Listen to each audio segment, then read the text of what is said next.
Housing prices are out of control in many major cities, and it's pushing a lot of people to consider relocating just to afford a home. And honestly, it's tempting. In Los Angeles, $800,000 might get you a 100-year-old house that's been remodeled 5 times, still sits on a tiny lot, and has zero yard. Meanwhile, in Texas or Tennessee, half of that amount could get you a brand new 5-bedroom home with a yard, garage, and maybe even a pool. So why wouldn't you move? Why not cash out and start fresh somewhere cheaper? The truth is, there's more to the story, because while the price tags are lower, the trade-offs might be much higher than people realize. Before you pack up and move states just to buy a home, it's worth asking, what am I really getting and what am I giving up? Let's break it down.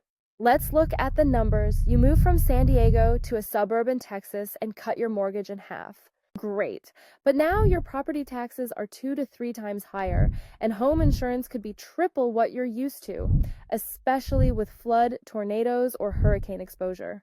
And then there's the weather. In Texas, it can swing from 110 degrees heat to ice storms in the same season, sometimes in the same week. Summers can be brutal, winters are unpredictable, and the number of days you can safely go for a walk outside, you might be able to count them. Sure, homes are cheaper, but they come with climate extremes, higher risks, and major lifestyle trade-offs. In contrast, places like LA may be expensive, but they offer climate stability and year-round livability.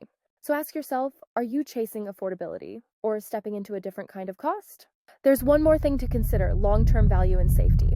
If you move for affordability but don't plan to stay long-term, you could get stuck, especially if disaster strikes. Imagine buying in a flood zone to save money and your home floods within 2 years. You're not only dealing with repair costs, you might not even be able to sell. These so-called affordable areas often have high turnover, low appreciation, and limited economic diversity.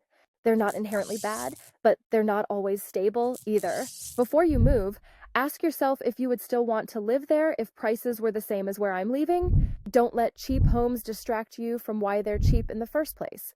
Moving to a new state can work, but it has to be about more than just cost. Your safety, income, and long-term lifestyle matter too.